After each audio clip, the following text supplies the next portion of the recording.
It's time for Commonwealth Common Sense with Susan Stimpson and Kevin Scholla. Hey, Susan, welcome back. Kevin, it's great to be here. Now, I know that people, when we elect officials in government, you'd like to trust them, and that's not so easy today. There's only a few names. If you ask someone to rattle off who do you trust in Washington, a lot of times you hear names of people who aren't in office anymore instead of those that are, and you hear the word ethics bandied about. Now, you came across something this week regarding ethics and someone's supposed plan to make sure things are on the straight and narrow, but instead it's having a negative effect.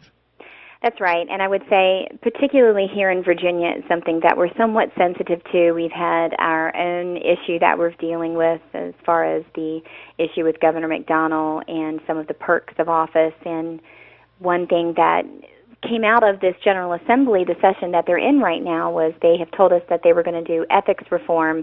And on both sides, Democrat and Republican, there's an article that is in the Washington Post by Robert McCartney that talks about how many loopholes that this ethics reform has in it. And in fact, they have even removed one of the guidelines in there that if you do not disclose correctly and accurately, they have removed it so that it would be a felony charge against you. So they're selling it to us as if they are doing ethics reform. And I don't know if you've been following what's going on in the Ukraine, but as you look at the clips and the pictures and the things that are coming out, you know, the news of this story, the president that had come into power and he was Putin's guy, he had a mansion that he was living in that had all kinds of, you know, beautiful things that were in it, and you can just see that that's obviously not where we are in America, but there just is a public trust problem that we have.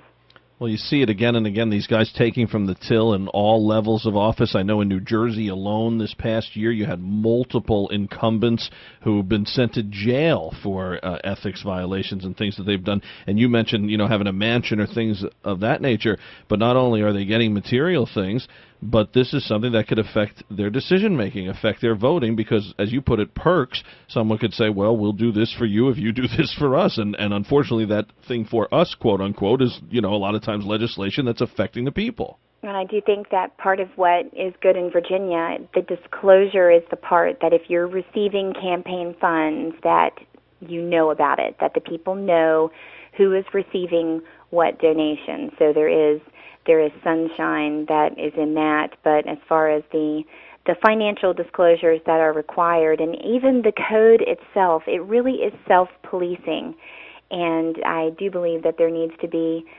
some more sunlight in this, although I am not a fan of the criminalization of politics, which I also see happening. There's a fine balance, but certainly here in Virginia, this quote-unquote ethics reform that they're handing us is, you know, believe it or not really what they're saying it is. You know, you mentioned that this happens in both parties, and I think that's very key here, not only from an ethics standpoint, but just from a performance standpoint. And that's why I like that, you know, Governor Palin is out there saying, hey, not only do we have to get rid of some of these Democrats, there's a lot of Republicans that you want to try to primary out here in 2014 because they're not pulling their weight. It definitely goes both ways, and I'm certainly not at all happy with what our president is doing to the Constitution. There are greater implications to his just overriding the law as it is set forth in the Constitution. You can see this erosion. What other rights, what other infringements, what other absolute power is going to impact the people? And I think that when you're getting into the trust part of this, you know, in order to have a relationship with people, you have to have trust, and right now the people just do not have trust in their elected officials.